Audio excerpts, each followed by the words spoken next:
என்ன பயிற்சி என்னன்னாலும் நடக்கட்டும், எனக்கு எந்தவித மாற்றமே என் லைஃப்ல ஏற்படல. நீங்க இப்படிதான் சொல்லிக்கிட்டே இருக்கீங்க, ஆனா எந்த ஒரு மாற்றமும் ஏற்படல, நான் என்ன செய்யன்னு கேட்கிற ராசியில விருச்சிக ராசி இந்த விருச்சிக ராசிக்கு சனி பயிற்சி எப்படி இருக்குன்னு பார்த்தோம்னா, எல்லா வகையிலுமே ஒரு பாசிட்டிவான ஒரு விஷயத்தை தான் அவங்க கொண்டு வந்து கொடுக்குறாங்க.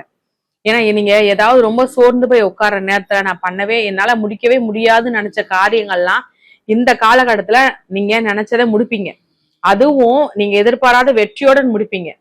இப்போ ஒண்ணுமே இல்லை, ஏதாவது ஒரு நார்மலாவே ஒரு ஸ்டூடெண்டா இருக்கட்டுமே, ஏதாவது படிக்கிற பிள்ளைங்களா இருக்கிறாங்க, என்னால இந்த இதுல என்னால இவ்வளவுதான் மார்க் எடுக்க முடியுது, என்னால இதுக்கப்புறம் என்னதான் நான் உட்காந்து படிக்கேன், முட்டி முட்டி படிக்கேன், பரண்டு படிக்கேன், என்னால இந்த மார்க்குக்கு அப்புறம் எடுக்க முடியல, இல்ல ஏதோ ஒரு சப்ஜெக்ட்ல ஃபெயில் ஆகாம இருக்கவே முடியல, நான் 5 6 எத்தனை சப்ஜெக்ட்னாலும் சரி பாஸ் ஆகிறதுக்கு உண்டான வாய்ப்பே எனக்கு கிடைக்க மாட்டேங்குன்னு சொல்றவங்களுக்கு இந்த காலகட்டம் அதிக மதிப்பெண்ணோட தேர்ச்சி பெறுவீங்க. நீங்களே எதிர்பார்த்திருக்க மாட்டீங்க உங்களுடைய மாற்றத்தை.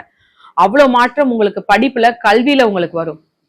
ஒரு சிலர் எல்லாம் +2 முடிச்சுட்டாங்க, +2 முடிச்சுலாம் சில வருஷம் 2-3 வருஷம் வீட்டுல இருந்திருப்பாங்க. அவங்களாம் நான் என்ன அடுத்து என்ன பண்ண போறேன்னா ஏதாவது இன்ஜினியரிங் படிக்கணும், +2 முடிச்சு நான் என்ன முயற்சி பண்ணேன்னு உங்களுக்குலாம் அரசாங்க உத்தியோகத்துக்கு முயற்சி பண்ணலாம். ஏதாவது ஒரு வகையில உங்களுக்கு நீ இதை பண்ணலாம், உனக்கு இந்த டேலண்ட் இருக்குன்னு சொல்லி யாராவது ஒருத்தர் மூலமான அந்த கல்வி கண் திறந்தது மாதிரி உங்களுக்கு அந்த கண்ணை திறப்பாங்க. யாராவது ஒருத்தர் ஒரு ஐடியா கொடுப்பாங்க.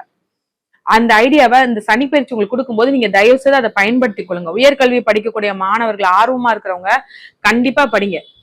தொழில் வேலை எப்படி இருக்கும், நார்மலா ஒரு தனியார் வேலையோ இல்ல தொழிலோ எப்படி இருக்கும் அப்படின்னா, நீங்க புதிய முயற்சி புதிய வாய்ப்பு எல்லாமே சூப்பரா இருக்கும். இந்த காலகட்டத்துல நீங்க ஏற்கனவே ஒரு தொழில் பண்ணிக்கிருக்கீங்க, நான் நட்டத்துல போய்க்கிருக்கிற விஷயங்கள்லாம் இல்லாம ஒரு நார்மலாவே போய்க்கிருக்கு, நான் என்ன விரிவுபடுத்தணுமா, எனக்கு இதுவே நல்லாதானே வருமானமா போகுதுன்னு நீங்க நினைச்சாலும் நீங்க விரிவுபடுத்துறது மூலமா கூட கொஞ்சம் ஒரு வருமானத்தையும் பழக்க வழக்கங்களையும் ஒரு பெரிய பிசினஸ் பண்ற அடுத்து ஏதாவது ஐடியா இல்ல வெளிநாட்டு கம்பெனி, வெளியூர் கம்பெனி, வெளி மாநில கம்பெனியோட பார்ட்னர்ஷிப் வச்சுக்கக்கூடிய ஒரு வாய்ப்பும் ஏற்படுத்தி கொடுக்குது.